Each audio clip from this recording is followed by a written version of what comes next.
Suatu hari Paman Sora memberikan pengertian atau memberikan wawasan kepada Raja Jayanegara yang waktu itu masih kecil, disebut Raja Kalagemet. Paman Sora waktu itu berkata kepada Raja Kalagemet, "Pendeta tak bisa menjadi saudagar karena akan mengotori sesajinya. Saudagar tidak bisa menjadi pendeta karena pujiannya tidak sampai kepada dewa. Itulah tata krama keraton, tata krama yang menjadi undang-undang."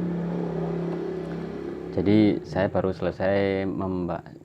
menyelesaikan membaca Senopati Pamungkas. Jadi banyak catatan yang saya tulis, antara lain ya banyak lah gitu. Secara ringkas, Senopati Pamungkas ini menceritakan tentang kehidupan keraton, kehidupan ksatria, bagaimana pertarungan antar ksatria, bagaimana perebutan keraton, perebutan kekuasaan antar negara, Jawa, Hindia, Tartar, Cina, Jepang, Jepun di sini sebetulnya, Jepun, Korea, Hindia, Sangka itu Sri Lanka, Hindia, India, dan beberapa Brunei juga. Jadi buku ini menurut saya, bagi saya adalah pembuka untuk mengenal budaya Jawa. Saya masih ingin tanya saya kepikiran Mas Paksi untuk memisahkan dari buku ini tuh yang fakta itu yang mana, yang fiktif itu yang mana.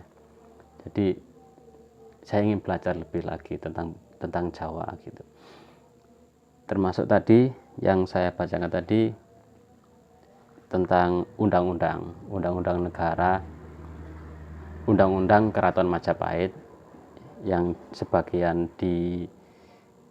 diajarkan oleh Senopati Sora kepada Raja Jayanegara. Itu nama kitabnya, kitab undang-undang Majapahit itu Kutara Manawa, kitab kerajaan lah gitu, undang-undang peraturan yang digunakan di kerajaan tersebut, di kerajaan Majapahit, untuk mengatur tata kelola keraton, tata kelola kehidupan masyarakat, seperti itu. Ini juga saya ingin belajar lebih lagi. Dari buku itu, selain kan gini, kalau kita tentang dulu pernah mendengar, kalau mempelajari Jepang ya, kan terkenal itu bahwa ada suatu masa ketika dalam konteks membandingkan Indonesia, kenapa tidak bisa semaju Jepang, apa sih yang istimewa dari Jepang kok bisa semaju itu gitu. Itu karena pada suatu masa di Jepang itu pemerintahnya menggalakkan ilmuwan atau orang-orang di bidang literasi untuk menerjemahkan ilmu-ilmu dari berbagai negara, dialih bahasakan ke Jepang, lalu diajarkan ke orang-orang Jepang. Kalau itu mungkin salah satu ya, banyak faktor lain. Salah satu faktor itu kunci menurut saya, karena ilmu bacaan itu kalau itu dipelajari benar-benar, itu yang jadi kan. Nah, bukankah itu juga terjadi menurut di buku ini ya, Raja Singosari sebelum kerajaan Majapahit kan Singosari, terus ada Majapahit. Habis Singosari runtuh, digantikan Keraton Majapahit. Di zaman kerajaan Singosari itu pada waktu rajanya adalah Sri Kertanegara.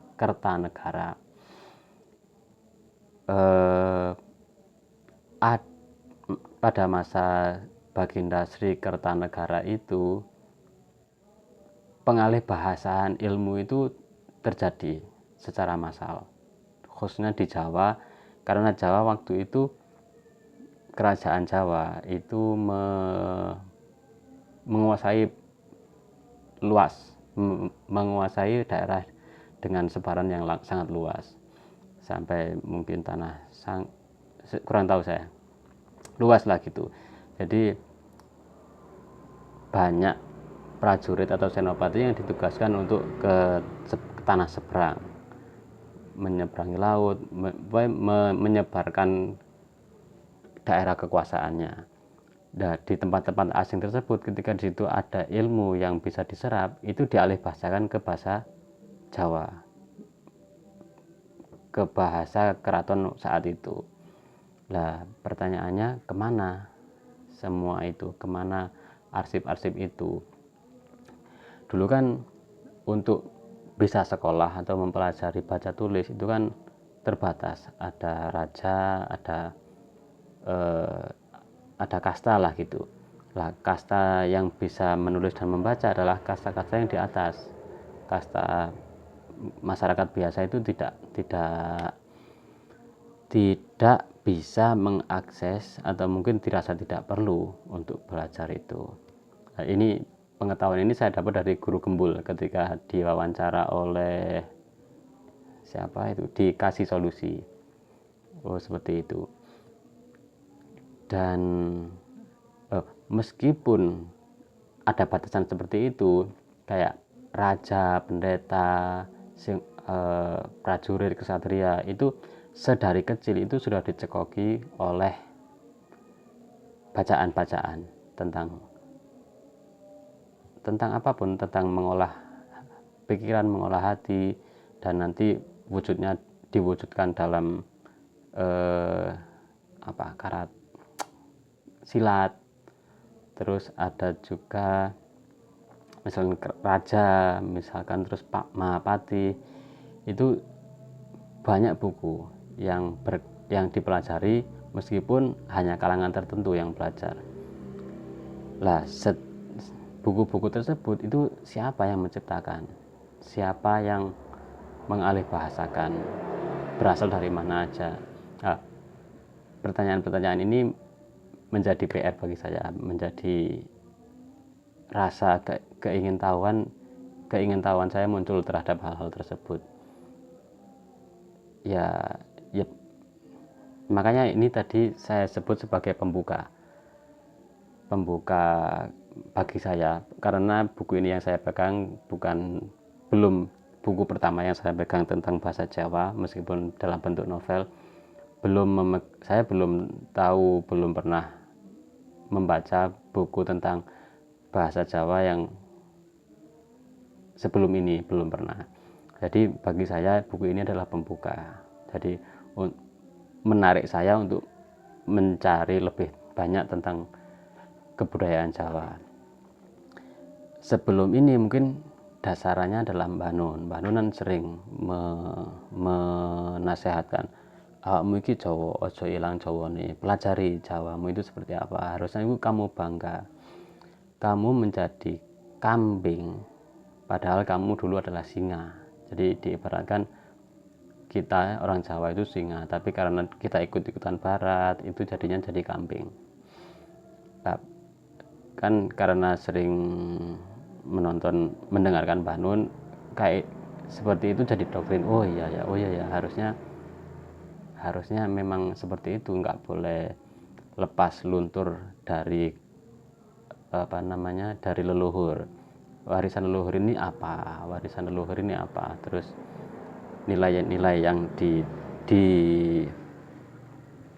nilai-nilai leluhur yang diwariskan itu seperti apa, tidak hanya copy paste dari barat gitu. Tentang banyak lah, ini nanti saya karena masih belum runut ya, kayak lompat-lompat gitu. Jadi gitu, buku ini pembuka bagi saya, jadi membuat saya ingin mempelajari lebih banyak tentang Jawa gitu, tentang kerajaan, tentang nilai-nilai di Jawa itu seperti apa, tentang literasi di Jawa dulu seperti apa. Kayak misalkan yang tadi itu kayak yang tadi itu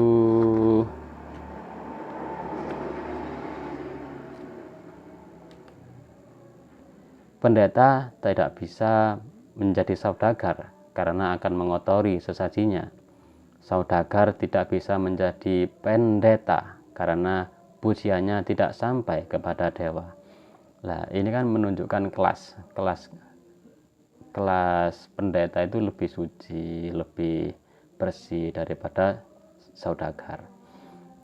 Nah, ini kan tata krama keraton. Kata-kata ini keluar atas dasar tata krama keraton atau undang-undang tadi, undang-undang Kutara Manawa yang menjadi undang-undang kerajaan Majapahit. Lah, kok bisa? Jadi pemikirannya adalah kalau di Indonesia Pancasila disusun oleh siapa? Oleh ulama, oleh negarawan, oleh siapa gitu ya. Dan tujuannya untuk apa? Barulah terbentuk Pancasila sebagai dasar undang-undang. Sebagai ya dasar undang-undang. Lalu kalau Majapahit yang tadi itu kitab undang-undang Majapahit itu dibuat oleh siapa? Terus tujuannya apa? Apakah untuk kejayaan keraton dan kemakmuran rakyat? Pastilah, tak mungkin bukan untuk itu. Terus yang membuat siapa? Terus pemikiran yang mendasari pembuatan itu seperti apa? Kayak misalkan ada 5 orang atau 10 orang yang menyusun kitab itu. Dari 10 orang ini orangnya seperti apa? Apa yang mempengaruhi pikiran-pikiran mereka sehingga terbentuklah kitab ini. Kan apalagi dulu kan masih banyak orang-orang yang masih suci, masih bening, dekat dengan alam, dekat dengan Tuhan. Jadi kayak kehalalan pikiran, kehalalan makanan, kehalalan badan itu masih sangat terjaga. Bisa lahir itu kesucian sesuci apa? Kalau pemikirannya hebat, sehebat apa? Buku apa yang dipegang, jalan apa yang dipakai dalam jalan atau nilai apa yang dipegang dalam kehidupan sehari-hari sehingga muncullah kitab ini. Yang mendasari kitab ini itu apa? Kok bisa muncul kitab ini? Nah, itu saya pengen tahu. Terus saya mempelajari lagi selain itu idiom Jawa. Idiom Jawa saya banyak di sini. Misalkan pribadi ambalung usus. Pribadi ambalung usus ini ya anggap kayak pelin-pelan. Kalau dari sekilas seperti pelin-pelan, tapi tidak. Tapi bukan pelin-pelan maksudnya di sini. Di sini pribadi ambalung usus itu adalah bisa menyesuaikan keadaan. Misalkan kalau jadi satu mempunyai 2 pengertian. Balung usus, pribadi ambalung usus mempunyai 2 pengertian, antara pengertian keras seperti balung dan pengertian lembut seperti usus. Ini berarti usus pun bisa menjadi keras seperti tulang. Sebaliknya juga mungkin, yaitu tulang yang keras berubah menjadi lembut dan bisa ditekuk seperti usus. Itu pribadi orang Jawa seperti itu. Ini kalau dalam buku Senopati Pamungkas itu sifat yang dilihat. Kalimat ini diucapkan oleh tokoh dari luar negeri, Tartar, diucapkan kepada orang-orang Jawa, ditujukan kepada orang-orang Jawa. Terus ada lagi idiom Jawa, seglugut pinoro sasro. Seglugut pinoro sasro. Glugut itu rambut bambu itu loh. Glugut Glogot, ngerti glogot ah? Glogot itu kayak di bambu, di pinggir-pinggirnya bambu itu kayak ada logot aku, kalau saya bilangnya logot, kalau kena kulit bikin gatel itu. Nah itu seglogot pinarasastra itu keyakinan seorang prajurit untuk mengabdi, yaitu mengabdikan seluruh jiwa raga.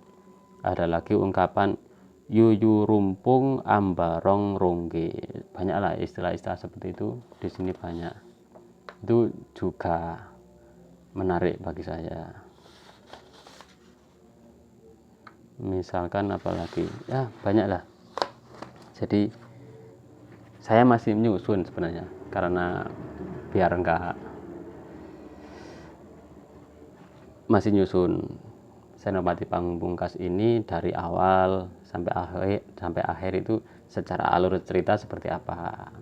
Dari alur tersebut ketika sudah ketemu alurnya, bagian-bagian mana yang banyak nasihatnya, banyak bagian mana yang menunjukkan pengertian Jawa itu seperti ini, pengertian bahasa kita bangga sebagai orang Jawa itu harusnya bangga karena dengan cerita ini itu bisa bikin lah ditunjukkan seperti itu. Terus apa lagi ya, segitulah, masih berantakan pikiran saya, masih belum saya tata. Paling enggak perasaan atau pemikiran saya secara umum ya sudah saya sampaikan di sini.